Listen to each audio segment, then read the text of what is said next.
Саламатсыздар ма, құрметті білім алушылар?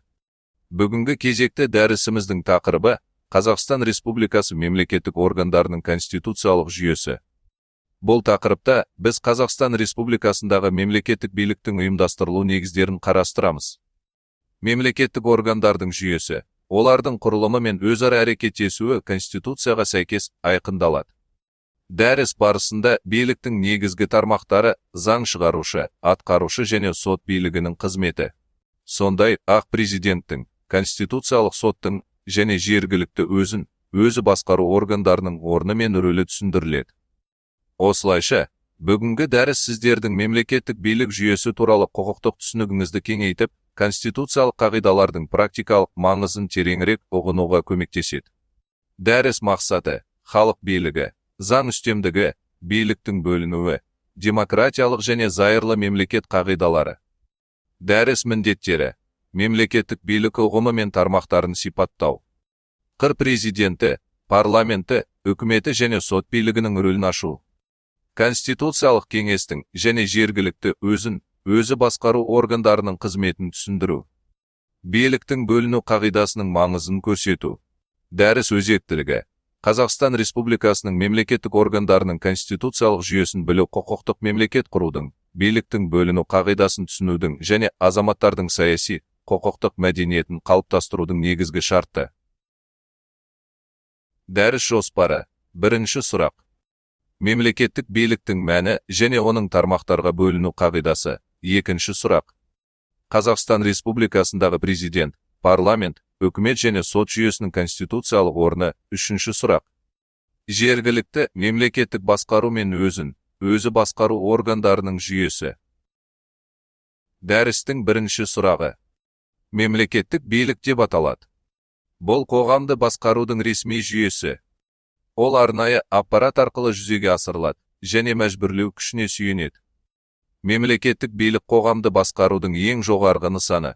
Ол бүкіл аумақта міндетті күшке ие, заңды негізде ұйымдастырылған саяси билік түрі. Оның негізгі белгілері: жоғарғы сипатқа ие болуы басқа қоғамдық билік түрлерінен үстем тұрады. Жалпылық бүкіл ел аумағында әрекет етеді. Заңға негіздеуі конституция мен заңдарға сүйенеді. Міндеттілігі: қабылданған шешімдер барлық азаматтар мен ұйымдар үшін міндетті.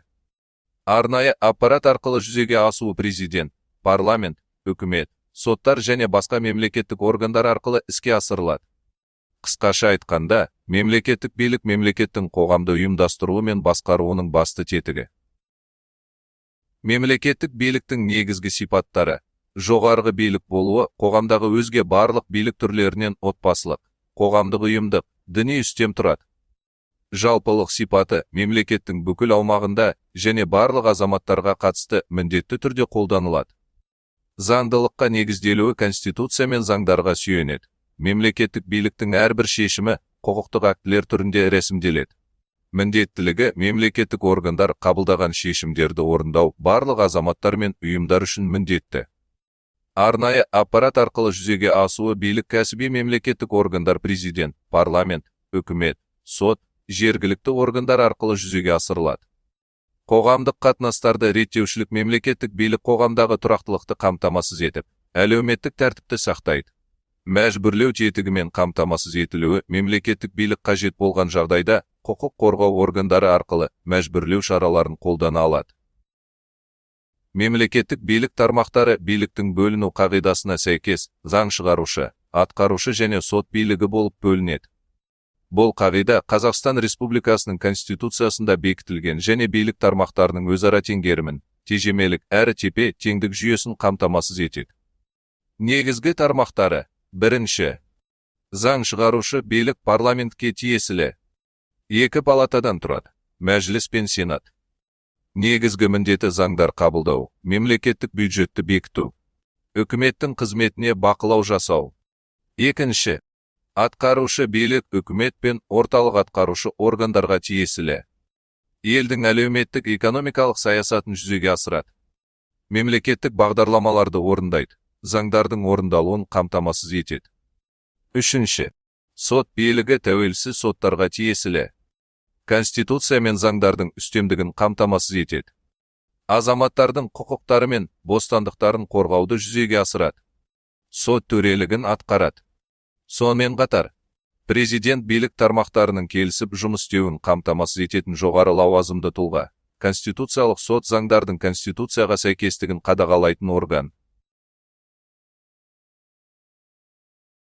Президент мемлекеттің басшысы, ең жоғарғы лауазымды тұлға. Ол елдің ішкі және сыртқы саясатын айқындайды. Мемлекет атынан өкілдік етеді. Президент жалпыға бірдей сайлау арқылы 7 жылға сайланады. Президенттің конституциялық орны мен өкілеттіктері. Мемлекет басшысы ретінде Қазақстан Республикасының бірлігін, Конституцияның мызғымастығын, азаматтардың құқықтары мен бостандықтарын қамтамасыз етеді. Ең жоғарғы лауазымды тұлға ретінде елдің ішкі және сыртқы саясатының негізгі бағыттарын айқындайды. Халық атынан өкілдік етеді. Халықаралық қатынастарда Қазақстанды таныстырады және келісімдер жасасады. Жалпыға бірдей, тең және тікелей сайлау құқығы негізінде жасырын дауыс беру арқылы 7 жыл мерзімге сайланады. Негізгі өкілеттіктері. Парламентке заң шығару бастамашылығы құқығы бар. Үкіметті құрады. Премьер-министрді тағайындайды. Қарулы күштердің жоғарғы бас қолбасшысы болып табылады. Шет мемлекеттердің дипломатиялық өкілдіктерін қабылдайды және елшілерді тағайындайды. Жарлықтар мен өкімдер шығарады. Қажет жағдайда референдум жариялайды немесе парламентті тарата алады. Қысқасы, президент барлық билік тармақтарының үйлесімді қызметін қамтамасыз ететін тұлға. Мемлекеттің тұрақтылығы мен дамуының кепілі. Парламент республиканың ең жоғары өкілді органы және заң шығару билігін жүзеге асырады. Ол халық атынан әрекет етеді және мемлекеттің құқықтық жүйесінде орталық орынға ие. Парламенттің конституциялық орны мен өкілеттіктері. Ең жоғары өкілді орган ретінде халықтың еркін білдіреді. Заң шығарушы билікті жүзеге асырады. Яғни мемлекет өмірін реттейтін негізгі заңдарды қабылдайды. Құрылымы 2 палатадан тұрады. Сенат әр облыстан. Республикалық маңызы бар қалалар мен Астанадан 2 депутат сайланады. Сондай-ақ, президент тағайындайтын сенаторлар бар. Мәжіліс партиялық тізім бойынша сайланған депутаттардан тұрады. Негізгі өкілеттіктері. Конституцияға өзгерістер енгізу. Мемлекеттік бюджет пен оның орындалуын бекіту. Үкіметке сенімсіздік білдіру немесе сенім вотумын беру. Салықтар мен алымдарды белгілеу. Халықаралық шарттарды ратификациялау және денонсациялау. Аса маңызды мемлекеттік мәселелер бойынша заңдар қабылдау. Қысқасы, парламент Қазақстан Республикасының заң шығару билігінің орталығы. Халық мүддесін білдіретін әрі билік тармақтарының теңгерімін қамтамасыз ететін орган. Қазақстан Республикасы үкіметі атқарушы биліктің жоғары органы. Ол мемлекеттік саясатты жүзеге асырады. Министрліктер мен жергілікті атқарушы органдардың жұмысын басқарады. Үкімет премьер-министрдің басшылығымен әрекет етеді және Қыр Конституциясының 64-ші бабына сәйкес президент алдында жауапты. Негізгі міндеттері экономика мен әлеуметтік саланы дамыту, республикалық бюджетті атқару, мемлекеттік бағдарламаларды іске асыру және заңдардың орындалуын қамтамасыз ету. Қазақстан Республикасы үкіметінің құрамы Конституция мен Қазақстан Республикасының үкіметі туралы конституциялық заңға сәйкес айқындалады. Үкіметтің құрамы мыналардан тұрады. Премьер-министр үкіметті басқарады. Оның жұмысын ұйымдастырады. Парламент пен президент алдында үкімет атынан есеп береді. Премьер-министрдің орынбасарлары әр сала бойынша үкімет қызметін үйлестіреді. Экономика, әлеуметтік сала, инфрақұрылым, тағы басқалар. Министрлер нақты салаларға қаржы, әділет, білім, денсаулық, ауыл шаруашылығы, тағы басқалар жетекшілік етеді. Үкімет құрамына кіретін өзге де мүшелер мемлекеттік комитеттердің төрағалары, кей жағдайларда агенттіктердің басшылары. Яғни, үкіметтің құрылымы премьер-министр орынбасарлар министрлер басқа да мүшелер жүйесімен ұйымдастырылған. Қазақстан Республикасының сот жүйесі. Қазақстан Республикасының Конституциясына сәйкес, сот билігі заң шығарушы және атқарушы биліктен тәуелсіз, дербес билік тармағы. Сот жүйесінің негізгі буындары. Бірінші. Қазақстан Республикасының жоғарғы соты еліміздегі ең жоғары сот органы. Азаматтық, қылмыстық, әкімшілік және өзге де істер бойынша сот тәжірибесіне бірыңғай түсінік береді. Барлық соттарға қадағалау жасайды. Екінші. Жергілікті соттар. Облыстық және оларға теңестірілген соттар, республикалық маңызы бар қала, Астана соттары. Аудандық және оларға теңестірілген соттар қалалық, мамандандырылған соттар. Үшінші. Арнайы соттар мамандандырылған, экономикалық соттар, әкімшілік соттар, қылмыстық істер жөніндегі соттар, кәмелетке толмағандардың істері жөніндегі соттар, әскери соттар. Сот жүйесінің мынандай қағидаттары бар: соттардың тәуелсіздігі, судьялардың теңдігі мен ауыстырылмауы, азаматтардың құқықтары мен бостандықтарын қорғау, әділ соттың заңдылыққа негізделуі. Қысқасы, Қазақстандағы сот жүйесі 3 буынды құрылымнан тұрады: аудандық, облыстық, жоғарғы сот. Жергілікті мемлекеттік басқару мен өзі басқару органдарының жүйесі. Оларға мынандай органдар кіреді. Біріншіден, мәслихаттар жергілікті өкілді органдар. Олар облыстарда, аудандарда, қалаларда құрылады. Мәслихат депутаттары халық тарапынан сайланады және жергілікті маңызы бар мәселелерді шешеді. Екіншіден, әкімдіктер жергілікті атқарушы органдар. Облыс, аудан, қала әкімдерін президент немесе жоғары тұрған әкім тағайындайды. Әкімдіктер мемлекеттік бағдарламаларды жүзеге асырады, экономикалық және әлеуметтік даму шараларын орындайды.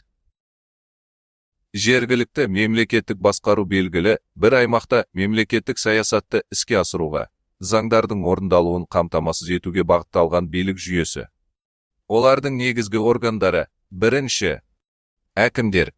Президенттің тағайындауымен немесе келісімімен қызметке келеді. Облыстарда, аудандарда, қалаларда әкімдік басқарады. Атқарушы билікті жүзеге асырады. Екінші, мәслихаттар. Жергілікті өкілді органдар. Халықпен сайланады. Әкімдердің есебін тыңдайды. Жергілікті мәселелер бойынша шешім қабылдайды. Олардың қағидаттарына мыналар жатады: мемлекеттік биліктің біртұтастығы, жергілікті халықтың мүдделерін ескеру, әкімдер мен мәслихаттардың өзара іс-қимылы. Қысқасы, жергілікті мемлекеттік басқару әкімдіктер мен мәслихаттар арқылы жүзеге асырылады. Жергілікті өзі басқару халықтың жергілікті маңызы бар мәселелерді өздері дербес шешуіне негізделген жүйе. Бұл азаматтардың жергілікті билікке қатысуының ең маңызды тетігі. Оның негізгі ерекшеліктері мынандай: мемлекеттік органдардан тәуелсіздігі, бірақ заң шеңберінде жұмыс істейді. Жергілікті қауымдастық мүддесін қорғау, мысалы, ауылдың инфрақұрылымын дамыту, коммуналдық қызметтерді ұйымдастыру. Қаржылық дербестік элементтері: жергілікті бюджет қаражатын пайдалану. Ұйымдастырылуы мынандай болады: мәслихаттар мен қоғамдық кеңестер арқылы ауыл, кент, қала әкімдіктерімен бірлесе отырып жұмыс істейді. Азаматтардың тікелей қатысуы: жиналыстар, қоғамдық тыңдаулар, референдумдар. Құқықтық негіздеріне мыналар жатады: Қазақстан Республикасы Конституциясының 89 бабы, жергілікті өзі басқару туралы заң. Қысқасы, жергілікті өзі басқару азаматтардың өз аумағындағы маңызды мәселелерді дербес шешуге қатысу құқығы. Дәріс бойынша пайдаланылған қайнар көздер мен әдебиеттер тізімі: Қазақстан Республикасының Конституциясы. Ғайрат Сапарғалиев. Қазақстан Республикасының конституциялық құқығы. Алматы. 2013 жыл. Сабыр Иманбердиевтің Қазақстан Республикасының конституциялық құқығы атты кітабы. Шымкент. 2018 жыл. Құрметті білім алушылар, назар салып тыңдағандарыңызға рахмет. Осымен біздің кезекті дәріс сабағымыз аяқталды. Егер дәріс мазмұны бойынша сұрақтарыңыз болатын болса, беймарал қойыңыздар. Сіздің сұрағыңыз